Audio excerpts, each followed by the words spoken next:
This is a video I've been wanting to shoot for a while. I thought it could be really cool to tell you about how to build a mega site. So it got me thinking, how is a really big, or a site with a really big potential different from starting a regular site, a normal blog or a smaller site or niche site, if you will. So there are definitely things that you would do differently on a site that you want to grow really big. And we're going to talk about that, and we're going to dive into some numbers also, and just really talk strategy for a site that you want to take to the next level eventually. So just to give you an idea what I'm talking about here, I'm talking about like at least 500,000 page views or 1 million page views, a site that you can take to that level. So you don't necessarily have to do that, but there are some things you want to plan a little differently, and you want to do a little differently for a site if you want to be able at least someday to do that or go that far with your site. So let's start by talking about how to choose a good niche, because that's really important when you want to have the potential to grow big. So first, it should probably be broader in the scope than you think.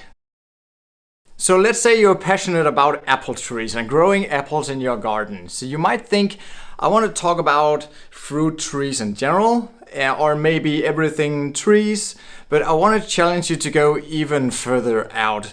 Maybe you should go for a site like Green Fingers, which is obviously taken, but something like that where you'll be able to talk about everything you would do in the garden and everything you would do with soil and plants and vegetables, and not just fruit trees.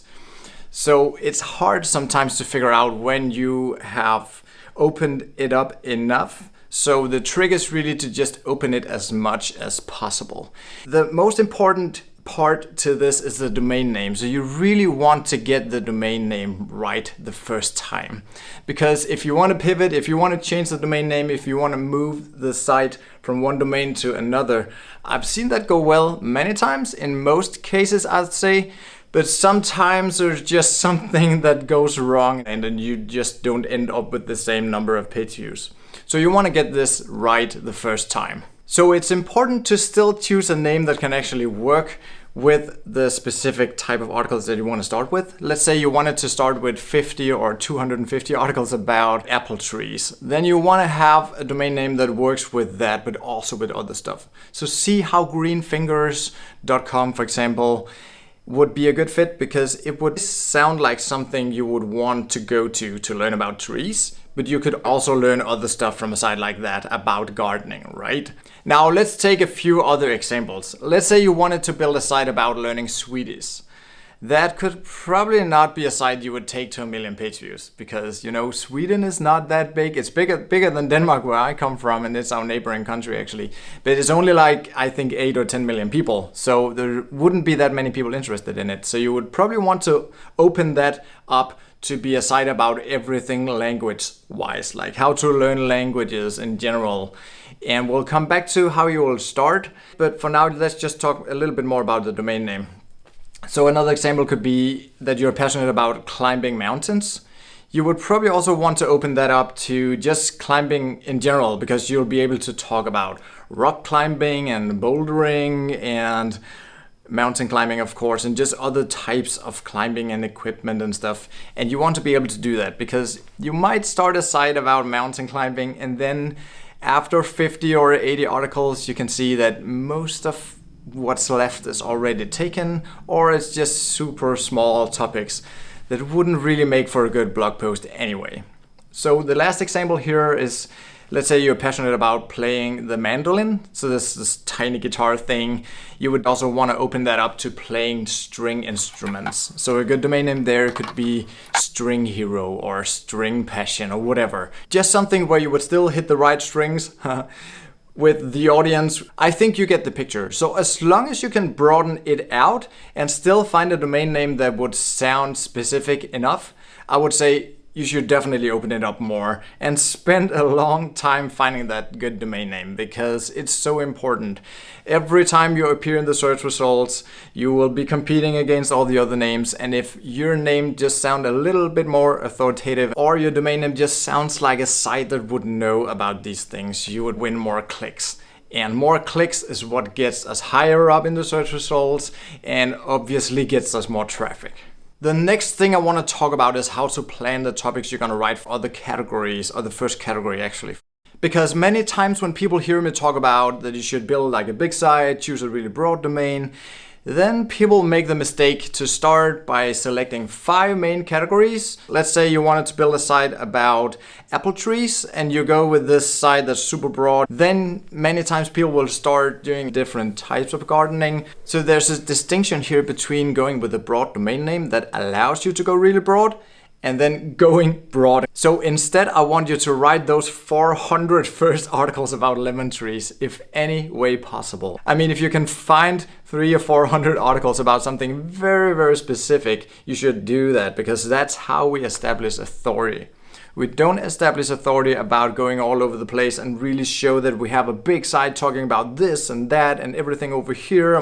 That's not the way. You just want to focus on something as specific as possible, as long as you can find enough to write about. And then you move to the next category. You want a big niche to have lots of possibilities, but you want hyper focus to gain authority. So that's a very important distinction.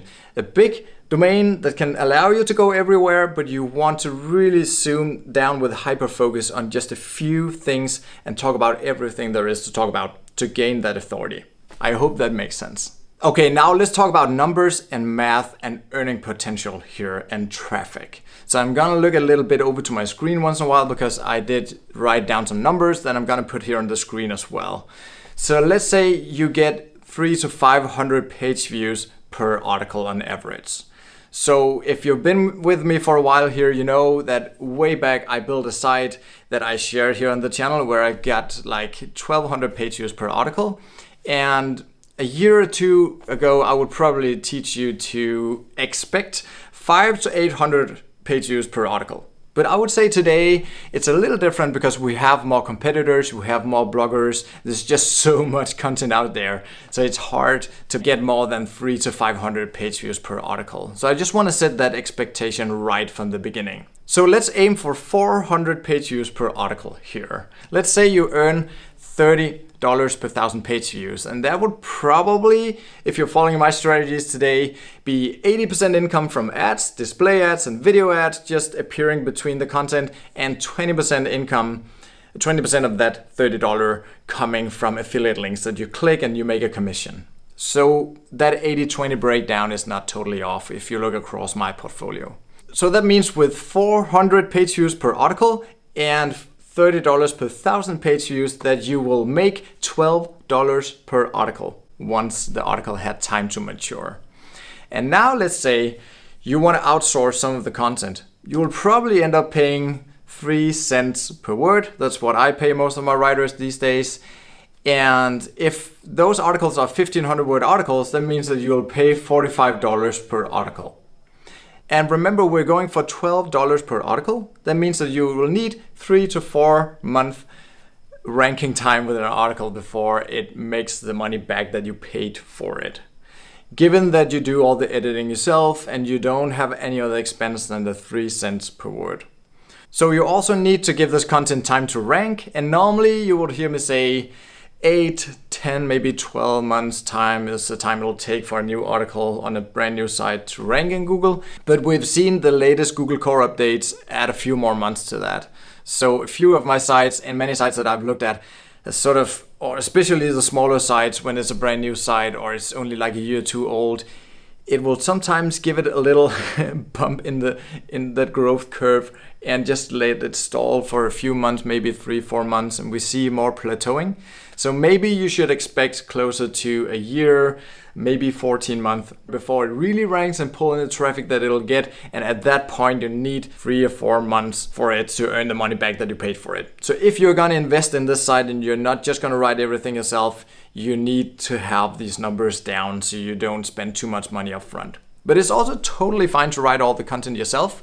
I wrote like 100 articles in a month, and that's definitely a stretch for most people. It definitely was for me. I just wanted to see how much I could crank out. So let's say you want to write everything yourself and you can write 10 articles per week. And you take like 2 weeks off per year.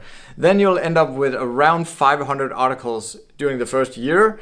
And that should make you around $6,000 with the math that I just laid out. But now let's say that you can only write 4 articles per week. That will give you 200 articles within the first year. And a year after that, or maybe a year and a half after that, when everything had time to rank, that should make you around $2,500 per month. So I would say that's a very, very decent and good outcome from a side gig or something that you want eventually to become your full-time gig and your full-time job. It's definitely still possible, even though we see less page views. So I just want to encourage you to get started, get off your butt and get started. Start writing today or start choosing that niche so you can get started, because in a couple of years from now, it's just gonna be a little harder. And by then you want to have some authority established, so you are ahead of the curve when blogging gets even more competitive, because it's not gonna get less competitive, that's for sure. I hope all this was encouraging, and it's good to be back here on the channel and do sort of like a weekly video again. I'm really, really excited about that. And yeah, if you have ideas for videos, or if you are just excited like I am, leave a comment below and give this video a thumbs up. I'll see you guys soon.